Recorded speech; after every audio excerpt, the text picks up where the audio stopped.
Good morning, everybody. I'm Hot Rod Bob, and you've got gas. And if you're watching this, you are a gasaholic. Thanks for joining us.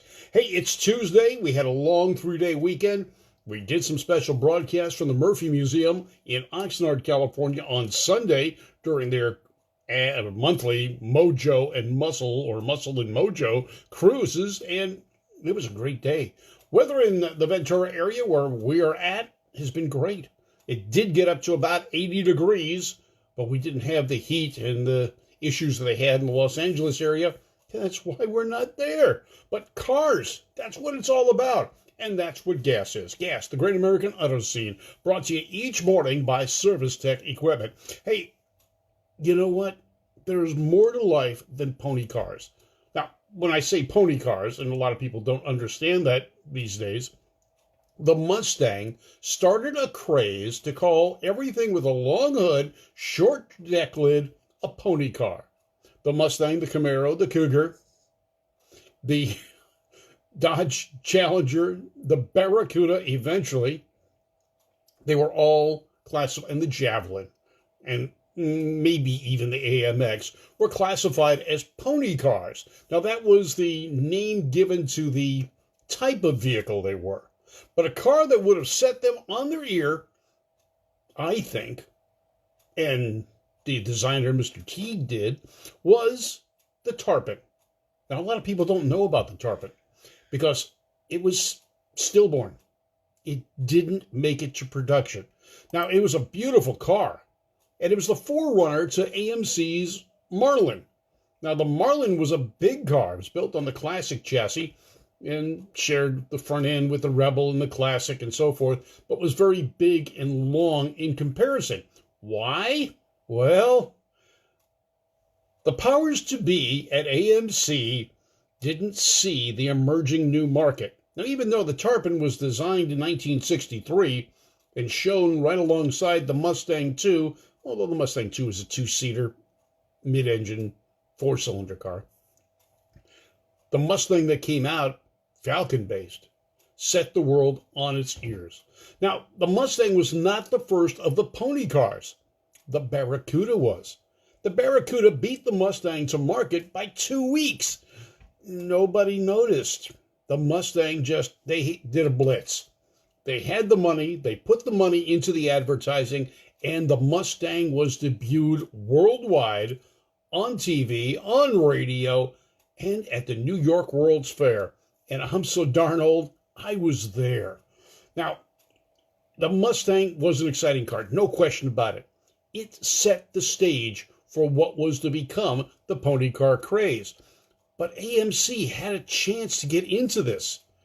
And Roy Abernathy, the president of AMC, who was a big guy, didn't see that market coming. What he saw was people thinking that AMC just built small, economical, boring cars. Well, he couldn't fit in the Tarpon.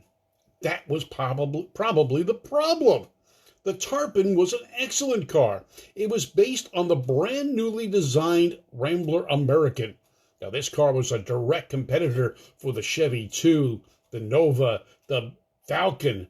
It was there. The styling was good. As a matter of fact, it was so good, after it went out of production here in the States, it stayed in production in Argentina and was a performance car. But there was something lacking on this car. They didn't have a small V8. They didn't have a V8 engine they thought would fit in that car.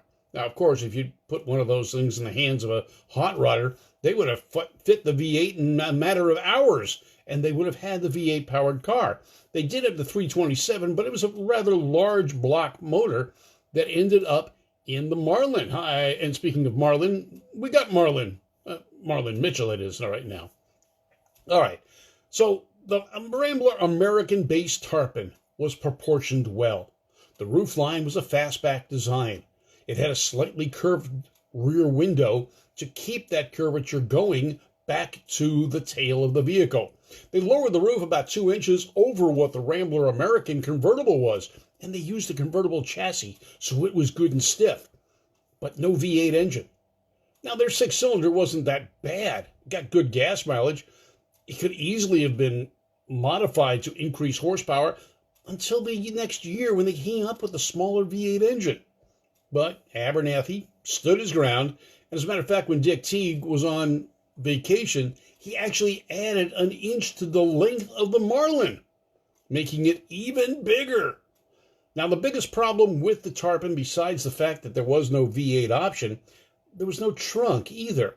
Now, this was reminiscent of the good old Henry J put out by Kaiser. The trunk lid was an option. Yeah, imagine that. There were 3 options on the Henry J: a trunk lid, a glove box door, and a 6-cylinder over the 4-cylinder. Now, American Motors, trying to shed their stodgy economy car kind of legacy, decided that the Tarpon wouldn't work and the Marlin was its replacement. They used the same color combinations, initially the red with the black center on the roof, and I think that was very striking. I still like the Marlin, don't get me wrong. The Marlin was a neat looking car, but it didn't have the horsepower.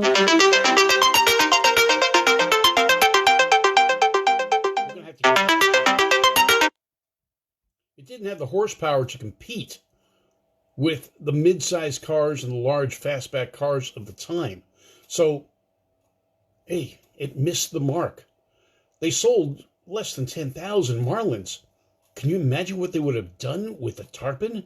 Now, Mike Jacobs brings up the point of the AMC Javelins were awesome machines, and yes, they were. They came out a few years later, but at that point, the pony car market was starting to get saturated with various cars. And unfortunately, the Tarpon would have been at the start of this, could have capitalized on the craze, and catapulted AMC into the arena they needed to be. But it didn't come to fruition.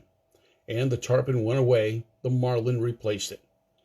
Now, AMC has never really recovered from that and those types of mistakes they made throughout their history. And they kept making those same mistakes until Chrysler purchased them and disavowed or canceled all of the cars that AMC produced.